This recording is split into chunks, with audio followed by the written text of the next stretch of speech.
Hi, I'm Euge Valovirta. This is the first video of my new series Mixing Tips.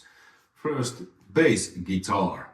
How you can do it, how I do it, how many other mixing engineers do it. Alright, welcome aboard. Alright, so we have a track here that I used on my Neural DSP Nameless X plugin and Quad Cortex song. Let's listen the song briefly and then I'm gonna unpack this, what's going on with the bass. Alright.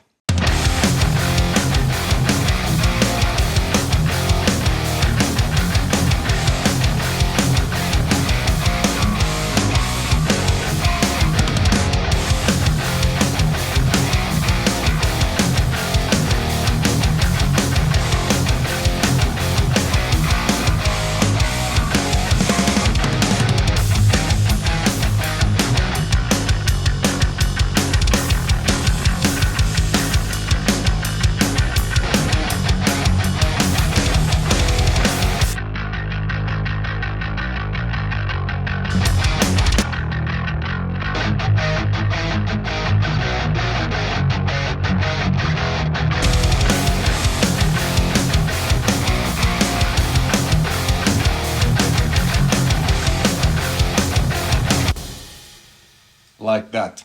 So, pretty cool bass sound, right? Okay, I'm gonna now bypass everything what's going on here and I'm gonna go through this step by step, what I do, what you could do and what many other mixing engineers do. Like I say in the intro, especially a legendary mixing engineer called Andy Wallace. I do this bass pretty similarly than how Andy does it. Then we're gonna get rid of these because this is all same performance. So the bass guitar is just a DI and I recorded this with my ESP LTD Survivor 87 bass straight into high Z input of my Apollo X8 audio interface. And the bass sounds like this without anything.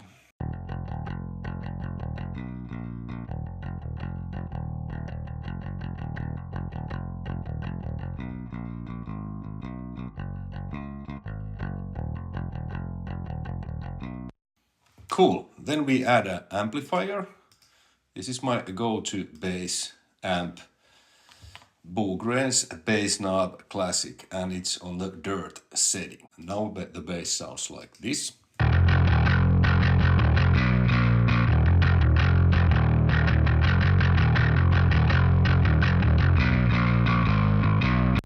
Cool, then we're gonna add SSL channel strip, which is also my go-to. I use this on every channel on pretty much every mix as a compressor, EQ and gate. And what I've done here, let's actually put everything to 0.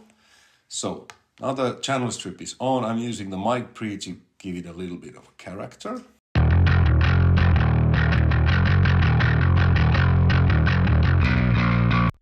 And what we want to do is we want to cut lows off and then probably somewhere around low mids there was a little boo boo boo. Okay, let's do that.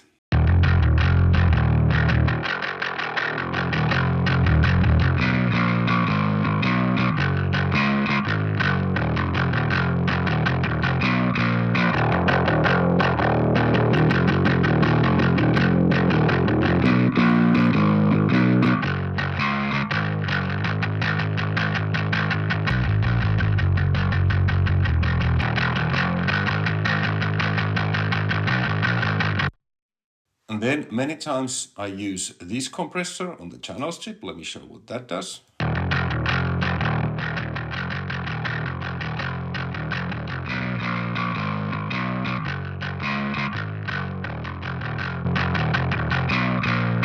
So 4:1 ratio so that I get a maximum of 10 dB of compression, pretty fast release. But I'm gonna use a LA2A Silver, which is one of my favorites for bass.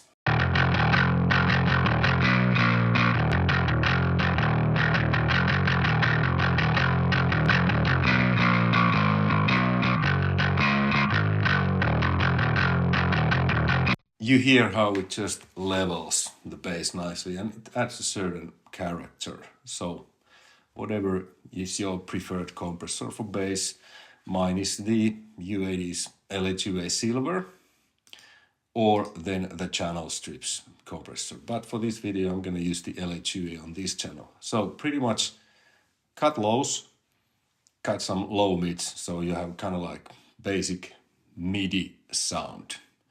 Okay, actually I'm gonna bypass the bass bus too, because there was something going on, I forgot that. So now how this bass sounds without anything else than what I've just done.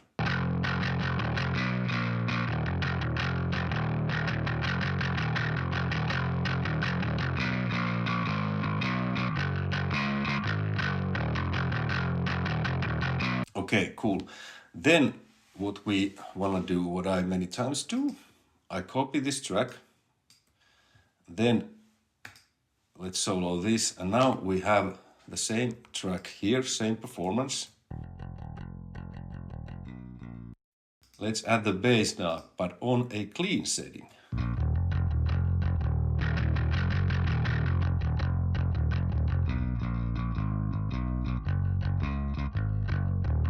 Then let's add, you can use whatever EQ. I used Pro Tools EQ for this to cut everything else except the lows.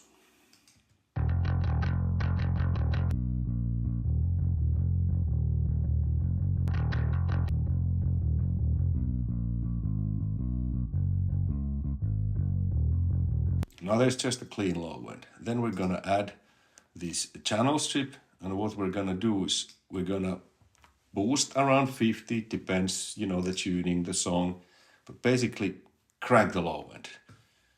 And I have this here also, the high cut as high as it can go, and then put this like this, compressor off, okay.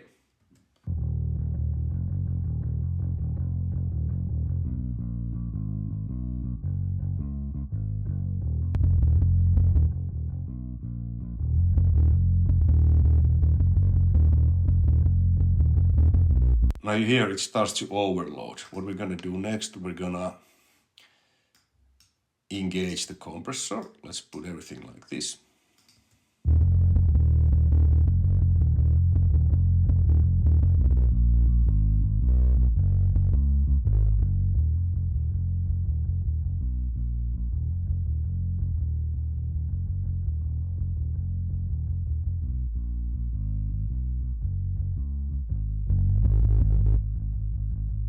So it flattens it out, no overloading anything, kind of medium fast release, so it's just really even. And then we're gonna cut some of the sub lows away, we don't need that.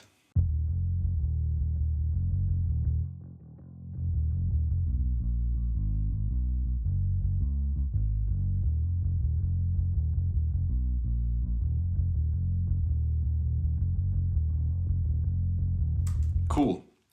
Now we have a clean low end, and then we're gonna use our bass to, make those lows even more, better. I'm not actually sure what this does. I just like what it does.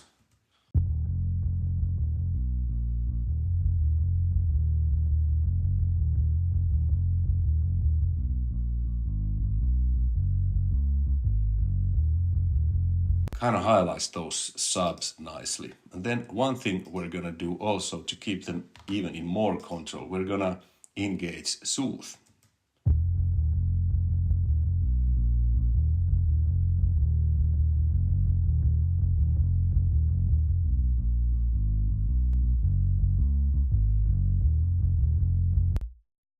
Again, this, even though it kind of follows the note and chucks it down a little bit, it seems like the lows are louder, because I guess all the good lows now is there, and it just kind of reduces the bad lows.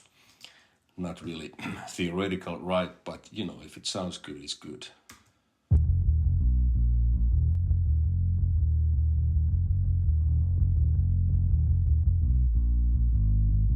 Okay, now we have a really solid low end, and then when we're put this on, both.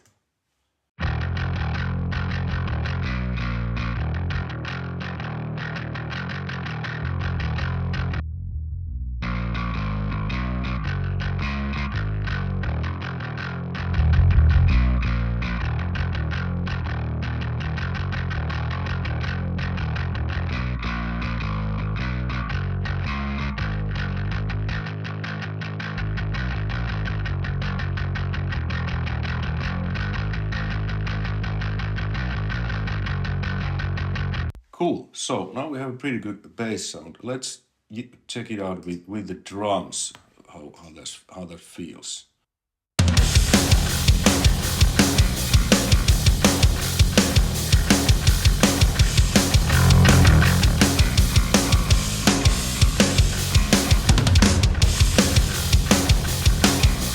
Okay, so I'm missing a little bit of clank, so what I do, third track, which is my Lemmy/clank track. Let's listen now this soloed.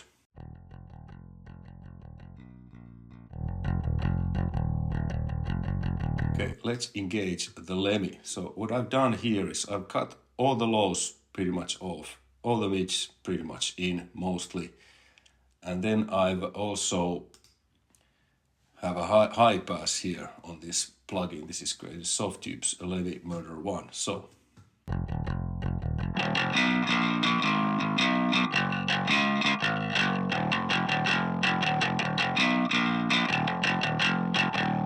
now we have the clank, and then let's compress it a little bit.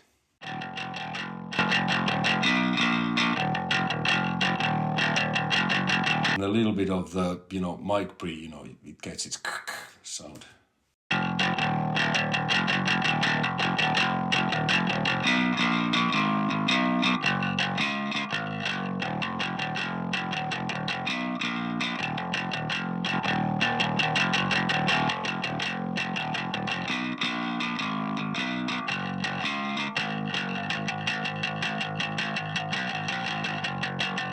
There we have a solid compressed clanky bass sound.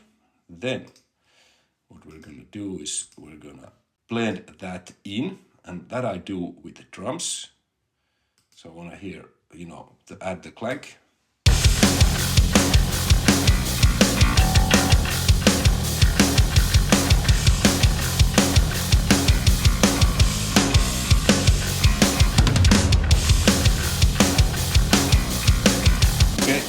Then we're gonna EQ it a little bit more.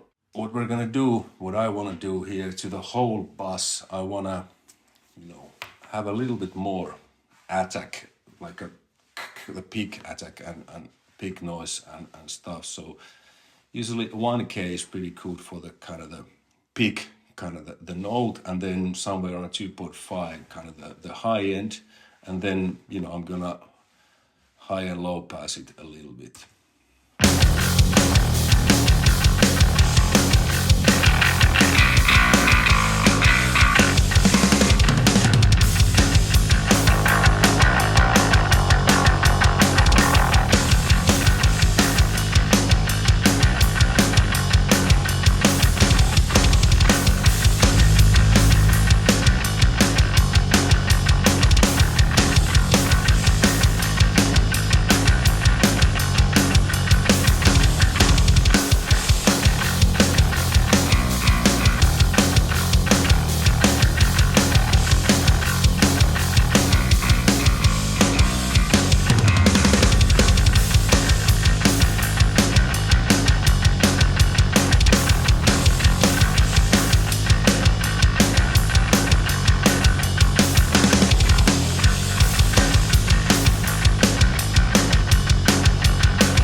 Cool. So now we have pretty good bass, and then what I want to do is I feel that it's still a little, could be tighter. So let's add another compressor to the whole bass bus. So all these 3 tracks are going to the bass bus. Okay.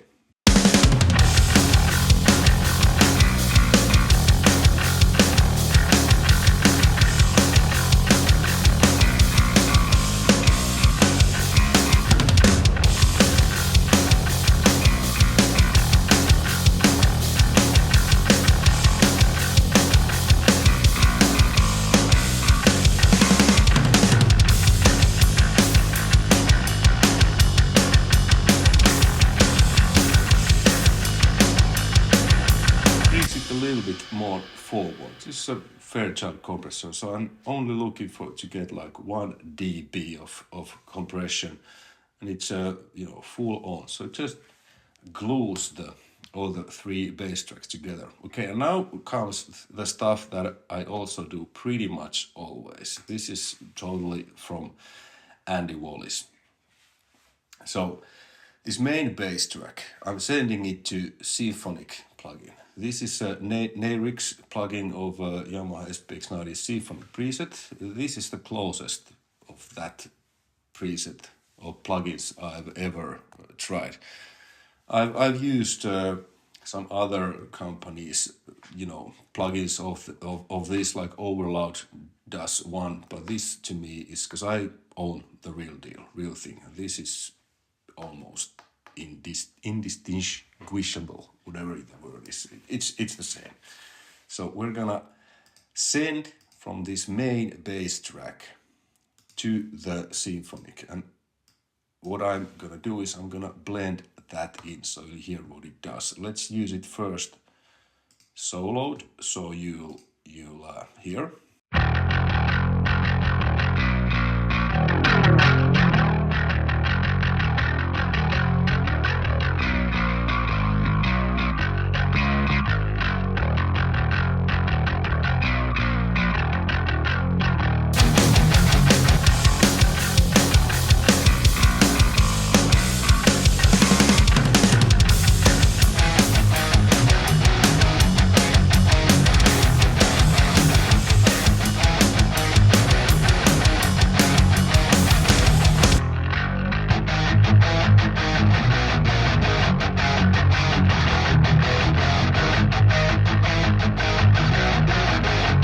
Just creates this nice movement, and I think the bass cuts through a bit better. So the idea is that you don't necessarily hear it. So this is, you can dial yourself. I usually have this, like this.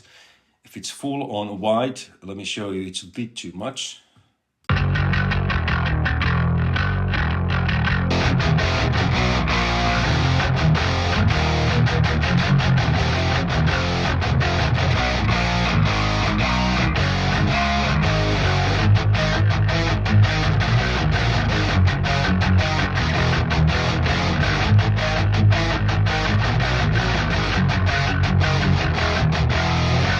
Usually I'm not sending the lows because I want the lows to be center and the highs, they're just the peak attack. This is the main bass tone, so that gets the Symphonic thing. And I have a pretty cool bass sound.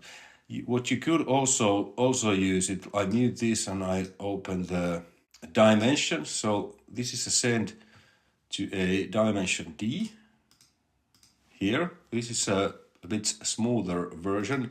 If I use this, I usually send the whole bass bus to that.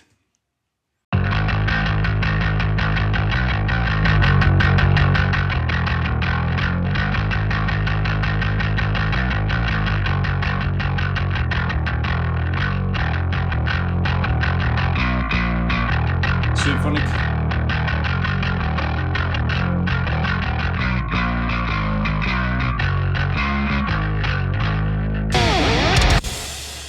To the beginning. The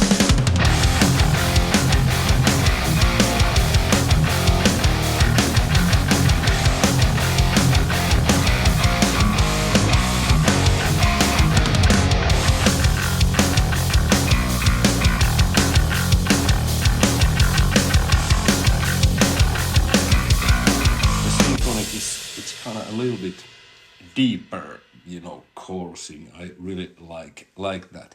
And then one other thing is sidechain from the kick. So here's kick send from my kick drum. I'm gonna go through mixing drum tips also and guitar, and it's a sidechain to this multiband compressor, and it tucks down the low end always when the kick hits. So if I play this song and I take it in and out, you'll hear what it does. Let's go from the beginning.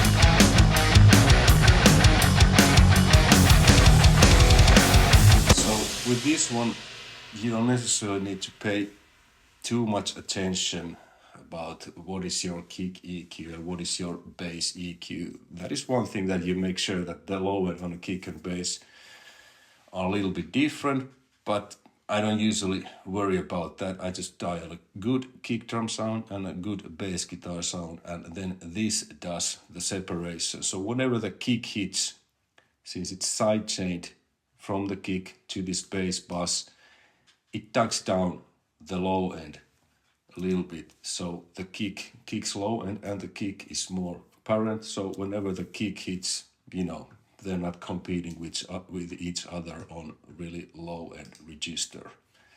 And I do the same sometimes with guitars too, if needed. I forgot to mention one thing. When you have these two bass tracks, remember to check the phase thing. So we're listening just the bass and bass low now.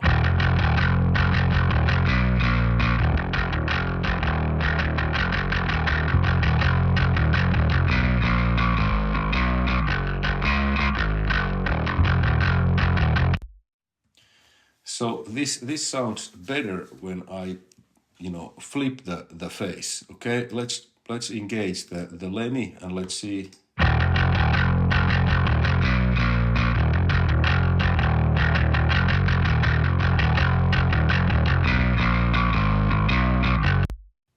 Yeah, better clank when the phase button is not engaged, and here on this one, yeah, it was out. So this is important. I mean, it's the same waveform, but because of the processing, this is just low, and whatever the reason is, this just works better when the phase is flipped on the low.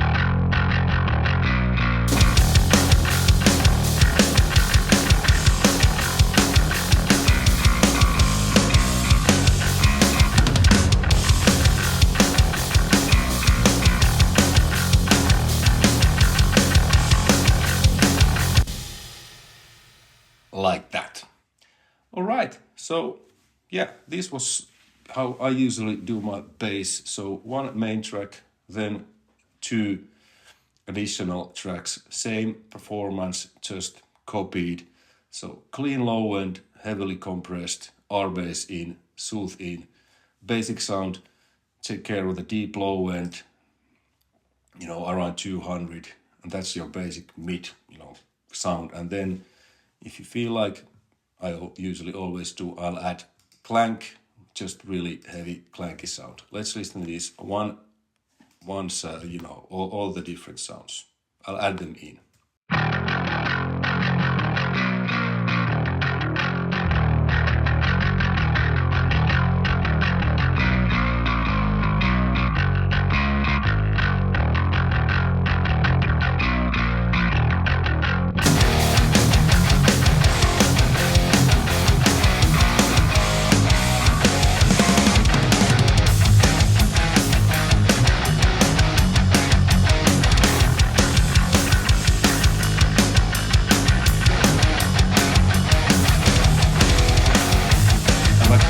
Guitars are in, and if there's synth and vocals, you don't really hear the chorusing symphonic effect. The bass just feels, bigger, and it cuts through a little bit better. And to me, it's just more interesting. So either a symphonic or then the Dimension D. These are my go-to, bass effects. Right. Thanks for watching. Hopefully you found this interesting and informative, and hopefully you'll get ideas and tips, to your bass mixing. All right, take care. Cheers. Bye.